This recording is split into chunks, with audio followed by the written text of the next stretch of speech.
Let every go signal remind you that you do go farther with Signal gasoline. The Signal Oil Program, bringing you another strange tale by The Whistler. Tonight, the story of a weird game of murder, of a threat which brought the deadly answer, not if I kill you first.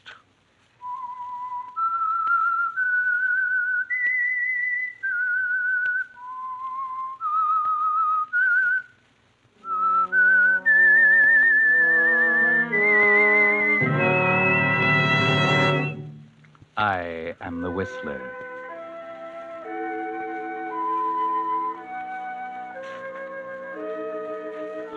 And I know many things, for I walk by night. I know many strange tales, many secrets hidden in the hearts of men and women who have stepped into the shadows. Yes, I know the nameless terrors of which they dare not speak.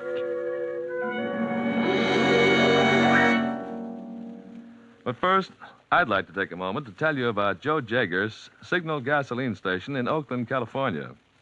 It's busy as a beehive, hours before most alarm clocks begin to jingle. Joe opens his signal station at the cold, gray hour of 4:45 to get ready for early morning defense workers because, as Joe puts it, their jobs are helping win the war, and I'm glad to serve them. During the day, Joe finds time for another unusual service.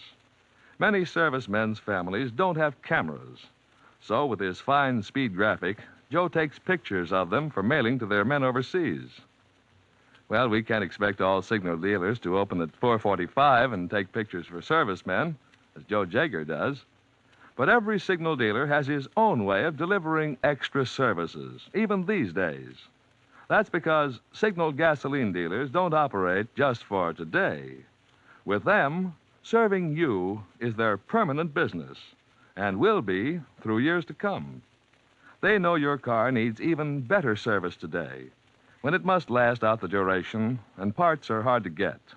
That's why friendly Signal dealers give the thorough, conscientious kind of service you can depend on. And that's why more and more drivers are finding out that to make your present car go farther, a mighty good man to know is your neighborhood Signal gasoline dealer. And now, the Whistler.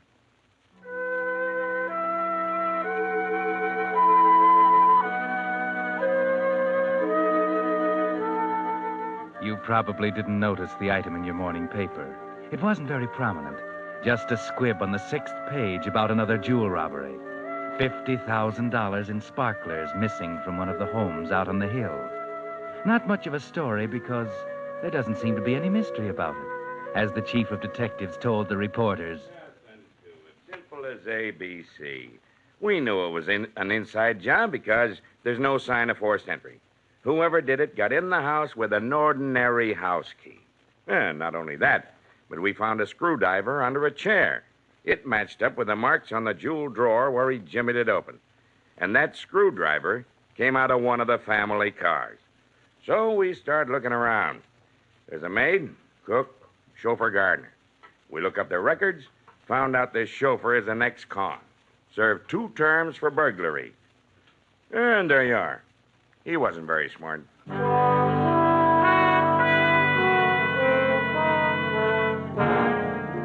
Yes, it was very simple, wasn't it, officer? It makes no difference that the ex-con turned chauffeur swore he had nothing to do with it. Swore to you he's been trying to go straight. No, you're convinced. Only maybe if you knew what I do, officer, you might not be so certain. If you could see the little room over on First Avenue where young, tough Sammy Copeland is waiting for a business partner, pacing the floor, peeking out around a drawn blind, getting nervous. Maybe you'd be interested in the conversation when his business partner arrives. Albert Easley, cheap, dapper, and proud of it. Okay, Sammy, relax. It took you long enough. Where you been? I said relax. You're in the big time now. You can't just dump $50,000 in hot rocks like your porno watch. Takes a little time, some diplomacy. You have to sit down and chat with the fence a while. Be sociable. Here, pull up a chair. Nuts. The main thing is, did you get it? It's all here, right in the briefcase. How do you like it? Yeah. Yeah, look at it. 50,000 clams. $50,000. Shows you're inexperienced, son. There's only $30,000 here. 30. But you said those rocks was worth 50. The paper this morning said 50. Sure. But you don't think a fence will give you the full value on hot rocks? He's taking a risk, too. He's got to have some profit. We got 30 for him. Oh, yeah? How do I know that? What do you mean? I mean, how do I know you ain't got the other 20 catched out somewhere? Listen, Squirt, you trust me. See, that's how you know. Now, relax, like I said, and be a good boy. You got nothing to worry about as long as you stick with me. Now I'll count out your 15,000. I want more than that. I want 25. What? And leave me only 5? That's a fine way to treat a partner. I don't care about you. I want what's coming to me. You'll get it and no more. We split this 50-50. Now, why should you get half? I did the job. I went in and got the stuff. I took all the risk. All you did was sit here and wait for me. Is that so? All I did is sit here and wait for you. Why, you runny-nosed little brat. Who do you think does your thinking for you? How far do you think you'd give that stupid brain of yours? I don't need you. No? How much of this 30,000 do you think you'd have now if it wasn't for me? I'll tell you, not 1 cent. Who found out about the jewels in the first place? Me. Who cased the joint and found out about the chauffeur being an ex-con? Who swiped his screwdriver to plant on the scene? Who figured out every angle to make this one of the neatest jobs ever pulled in this burg? You'd be so stinking hot with the police right now if it hadn't been for me, you'd never even be able to cash the rocks in. And now don't give me any more of this stuff. Now, listen, Easley. I'm sick of you playing a big shot. Maybe you did do all the thinking up to now. But maybe now it's my turn. I'm taking 25 of that pile, and you ain't got nothing to say about it. Why, you... Well, you little rat. You'd pull a rod on me. Yeah, and I know how to use it, big shot. Now get counting. 25 for me, 5 for you. How do you like that? Is that a way to treat a pal, Sammy? I'm no pal of yours, big shot. I can take care of myself. Okay. It's 25 for you and 5 for me. Only if you're so smart. Why not take the whole thing? I might do that. Okay, then here, take it. Hey, what the... Look. Now, drop that rod. That's better. I'll just keep this little rod for a souvenir. Why, you dirt. Yes, that'll teach you not to play rough with Albert Easley. You see, Sonny, you're not as smart as you thought. I'm always just a little bit smarter. Now get up and beat it. Go on. What about my money? Oh, you're so impulsive. I don't think you better have so much money around loose, Sammy. Maybe I better keep it for you. Till you grow up a little. Come around sometime when you've learned not to be a double-crossing baby. I'll kill you, Weasley. So help me, I'll kill you. Sure. I'm scared to death. You will be before I'm through, I promise you. Okay, we get going. Before I take you over my knees. You better order your flowers now, big shot. Because I'll get you if it's the last thing I do. Okay, go ahead and try it, Sammy. But just remember, 2 can play that game. I could plug you now if I felt like it.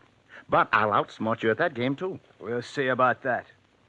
Just remember, Easley, I'm going to kill you. Not if I kill you first, Sammy. Okay, fair enough. So long, Easley. Pleasant dreams.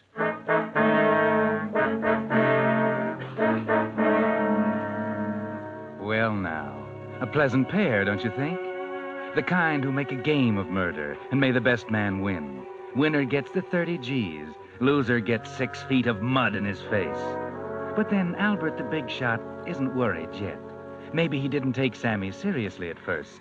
But then that afternoon, something happened. Herald, paper, Allies, advance on Rhine. Read all about it. Paper. Well, hello there, Sonny. I'll have one. Hi, Mr. Easley. Here you are. Thanks, honey. We'll keep the change. Good night. Gee, thanks, Mr. Easley. Hey, Mr. Easley, look out! Look out! Jiminy, Mr. Easley. That was a close one. That guy looked like he was almost trying to hit you. Yeah. Guess he wasn't fooling. Huh? Thanks, honey, for yelling at me. Guess I'll have to be more careful crossing streets after this.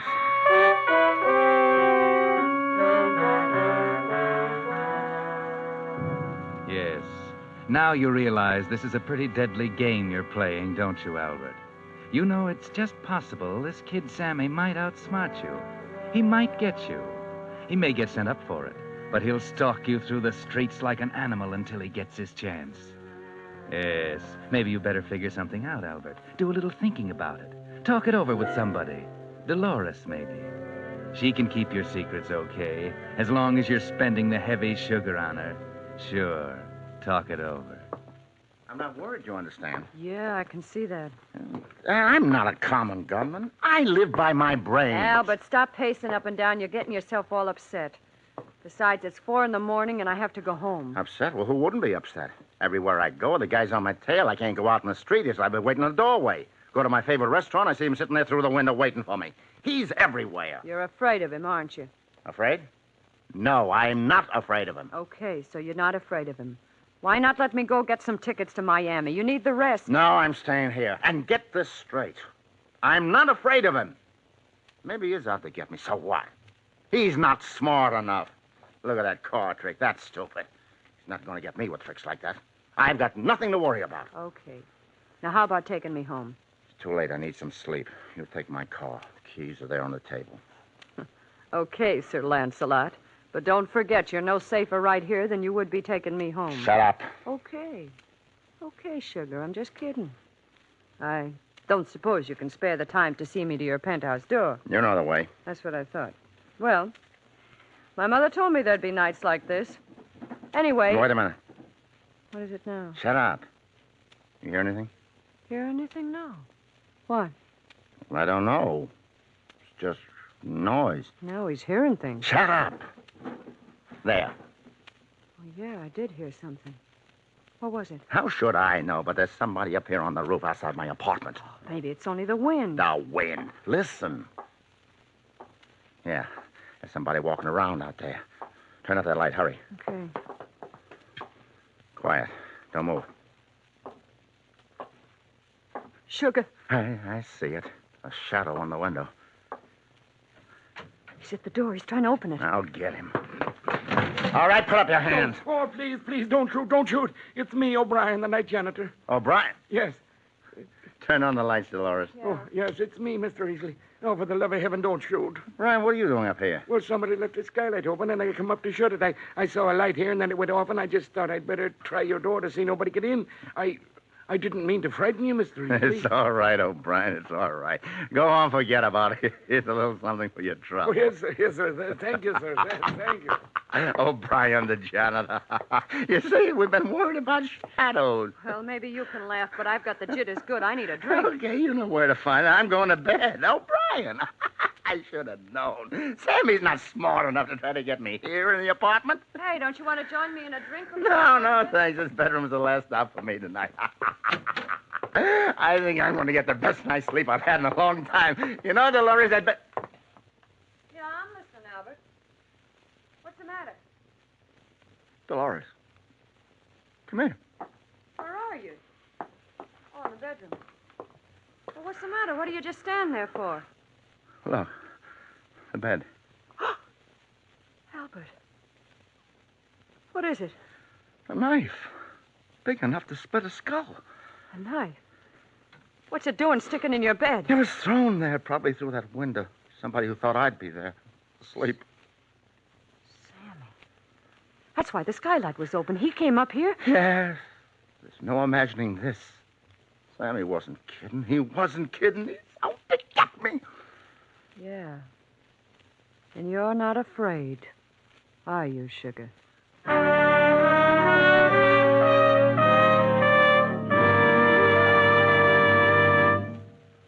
You are listening to the Signal Oil program. Let every go signal remind you that you do go farther with Signal gasoline.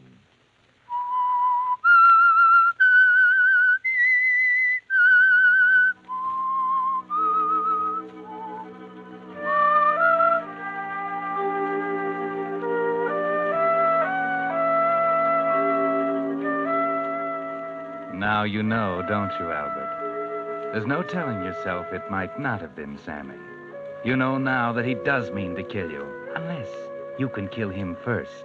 And now you've got to think. Think hard to figure out a way to outwit him. You won't have much time. Maybe his next attempt will be more successful. And it might come any time. Any time. Who's there? It's me, Dolores. Okay. Whew. Got this place closed up tighter than a jail. Why not open a few windows? It's stuffy. Never mind. I like it this way. Okay, but in broad daylight... I said I like it this way. Okay, don't snap at me. I brought your paper. Figured you wouldn't want to walk down the corner for it. Thanks. I was down at the station today. Priced 2 tickets to Miami. We can get reservations Thursday. I said I wasn't going anywhere. Okay, no harm in just pricing tickets, is there? Bring cigarettes? Yeah, right here. Oh. While I was down there in the district around the station, a very funny thing happened. I thought I saw you. Very funny. You know I've been here all day. I know, but that's why it was so funny. This guy looked exactly like you. What? He fooled even me. I walked right up to him and said, "Well, Sugar, what are you doing down here?" And then I see by the way he looks at me, it wasn't you at all. It was some other guy. Oh, You got a double running around town. very funny. Think what a mistake a girl could make in a situation like hey, that. hey, wait a minute. You're not exaggerating, Dolores. You mean this guy really could have been me? Fooled you completely? I went right up to him and spoke to him. I don't know what he could have thought of me, but I nearly slapped his face for the look he gave me. Yeah. That gives me an idea. Well, it's the idea I've been waiting for. It's made to order. What do you mean? Why, don't you get it? I got a double. There's 2 Albert Easleys. Well, that's what I've been telling you, Sugar. Only his name isn't Albert Easley. It's Parker. Okay. I heard the fruit man on the corner say good afternoon, Mr. Parker, to him when he went by. Oh, darling, it's perfect. A perfect alibi. I don't get it. Oh, never mind now. Say, where did you see him? Down on 14th Street near the station. And he seemed to be known around there? Well, the fruit man said, Okay, baby, take it easy. I'll be back sometime this afternoon. "Where are you going?" Down to 14th Street to look up an alibi.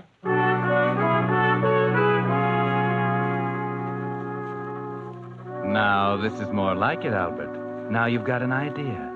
That brain of yours is going full tilt, and you've got a feeling you're just about to outsmart Sammy, but good. You're down on 14th Street, passing the fruit stand when... Hello there, Mr. Parker. Can I sell you some nice fruit today? I beg your pardon? Oh, we got some nice apples. The kind that you like. I thought you called me Mr. Parker. Why, sure. What else should I call you? Well, my name's not Parker. Say, wait a minute.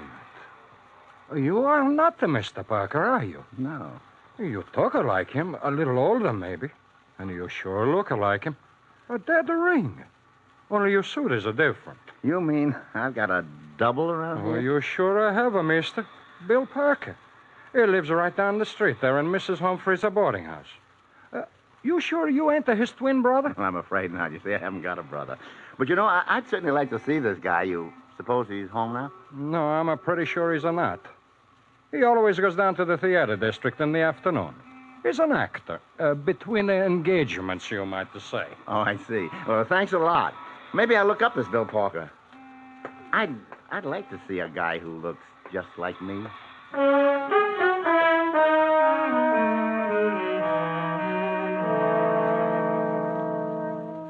Yes, you'll look him up all right, Albert. You hang around his street all day watching for him.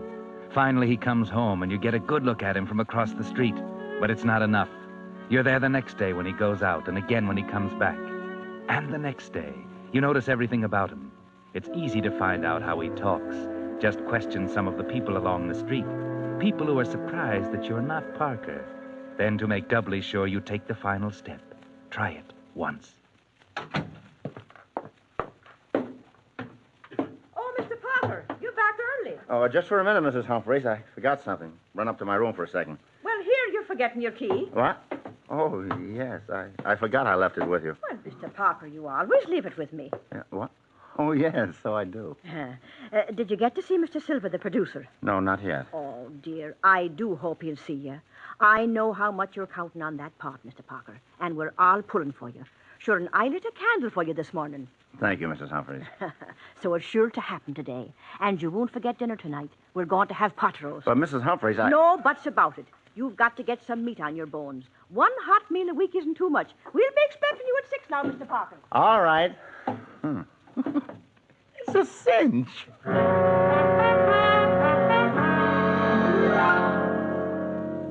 A cinch, sure. Even his landlady, who sees him every day, didn't suspect you weren't Parker. A few minutes in his room, and now you're ready. You get Dolores and give her the setup. Bound to work. It's beautiful. A perfect alibi. Look, Sammy's going to be at Charlie's Club tonight. I plug him on the dot of 8, and at exactly the same time, Albert Easley walks into the Hotel Commodore 5 miles away. Only it isn't Albert Easley. That's right. It's Bill Parker. Well, nobody's going to know that. Hey, one thing. How do you get Parker to show up at the Hotel Commodore on the dot of 8? That's where you fit in, baby. Oh? See, this Parker's an actor. trying to get a part from him, Mr. Silver. It's his only chance. He's been starving to death.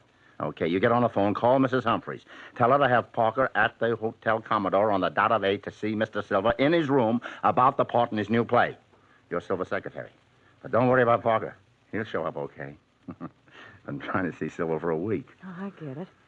But what happens when he shows up there and there's no Mr. Silver? Well, you just figure somebody made a mistake. Maybe try some other hotels. But the desk clerk will remember what he looks like and when he came in. He'll identify me when the cops ask him, and Parker will never think about it. Sounds pretty good. It's foolproof. I thought of every angle. I even went through his closet and bought suits that look just like his. I'll have them in my wardrobe so one of them will check with Parker's description at the hotel. Oh, baby, I figured everything out. Nothing can go wrong. Yeah. Maybe you're smarter than I thought. Smarter than Sammy thought. And all I got to do is call this guy on the phone, huh? That's all. Then tonight, a few minutes before 8, you take my car, park it in a red zone in front of the Commodore, and get out quick without anybody seeing you. In a red zone, but you'll get a ticket. Oh, dear, that's just the idea. At 8 o'clock, the cop on the corner makes his last checkup on parked cars. I checked up on that. After I plug Sammy, I race uptown in a cab, pick up the car, have a traffic ticket in my pocket, dated 8 o'clock in front of the Commodore. Just another piece of my alibi. That's pretty clever. Sure, that's what I've been telling you. Albert Easley's a smart guy, a very smart guy.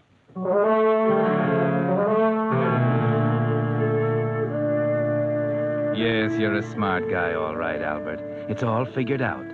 Dolores makes the call. Parker will be there. She drops you down near Charlie's club and goes on to park the car. You sneak in the back way, up the hall. The door's ajar. There's Sammy, sitting there, half facing you. He's grinning about something, looking satisfied. You'll soon fix that.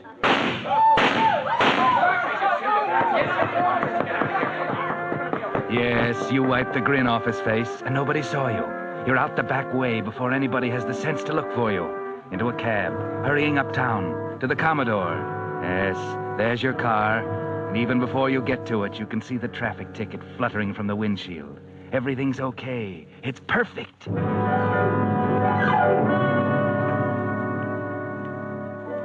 Yes, perfect. You're home now, in your dressing gown. The traffic ticket on the table. The suits that look like Parker's hanging in the closet. You're just waiting for the cops, and you don't have long to wait.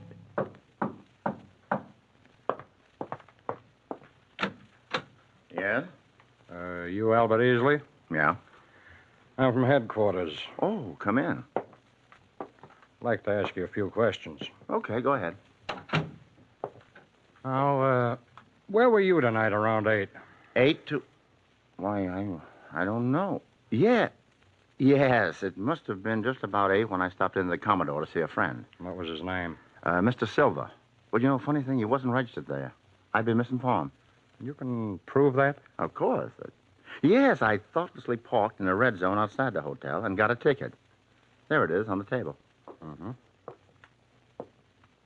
I see. This proves your car was there. What about you? Well, the desk clerk will remember me, I suppose. Mm-hmm. Well, we'll see about that. In the meantime, you'd better come along with me, Easley. If what you say checks, you'll probably be okay. If not, you might be held on suspicion of murder.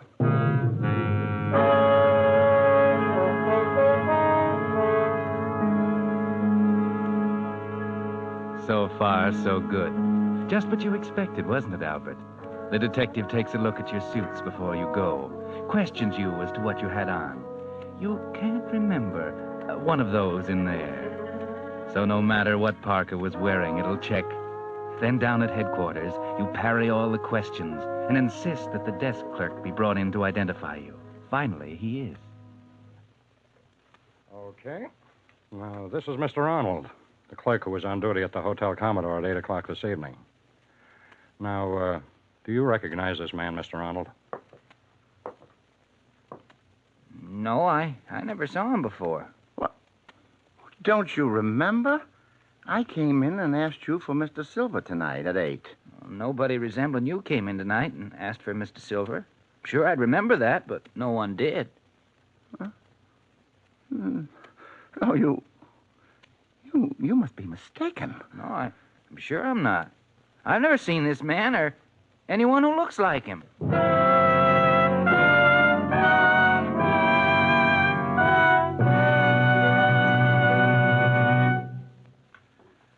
In a moment, the Whistler will be back to tell you what really happened to the perfect alibi. Meantime, I'd like to pass along some facts I just found out on the battery situation. Did you know that last winter, so many batteries needed replacing, the demand for new batteries actually exceeded the supply by 25%? Yes, and this year, the demand is likely to be even greater. All cars are a year older, and ration driving is tough on batteries. What's more, with our motorized armies advancing at full speed, the military's demand for batteries will reach an all-time high. Now, I'm no crystal gazer, so I can't predict whether this winter's supply of batteries will be enough to go around. But I do know that your neighborhood Signal gasoline dealer has just received a fresh stock of top-quality batteries built to Signal's rigid specifications for longer service. Batteries so fine, they're fully guaranteed up to 2 years. In my way of thinking, that makes right now the time to have your neighborhood Signal gasoline dealer inspect your battery. Then, if you need a new one, you can be sure of getting one of those guaranteed quality Signal Deluxe batteries. And now, back to the Whistler.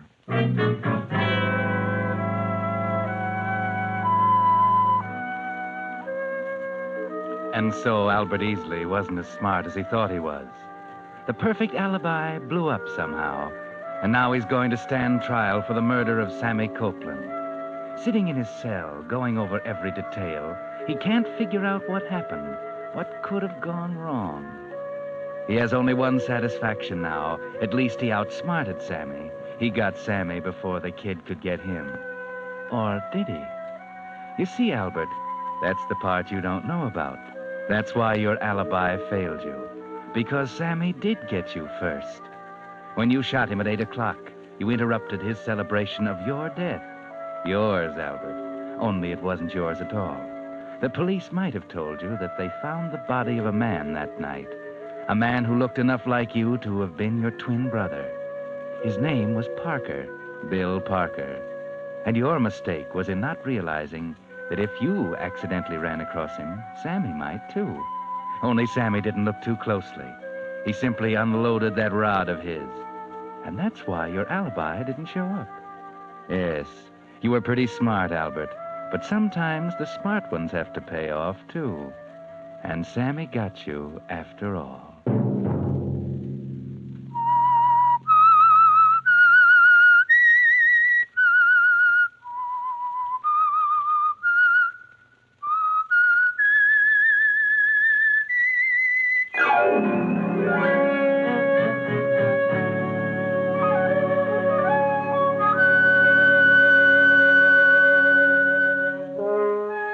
Next Monday at 9 o'clock, the Signal Oil program will bring you another strange tale by the Whistler.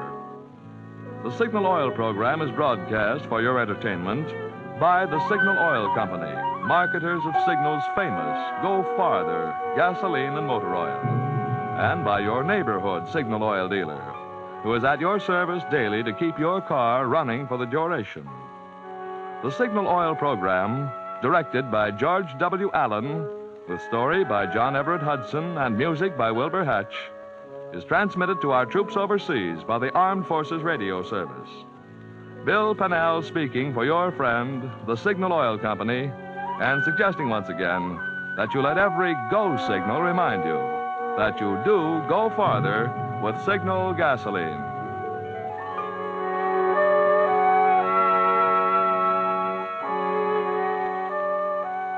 This is CBS, the Columbia Broadcasting System.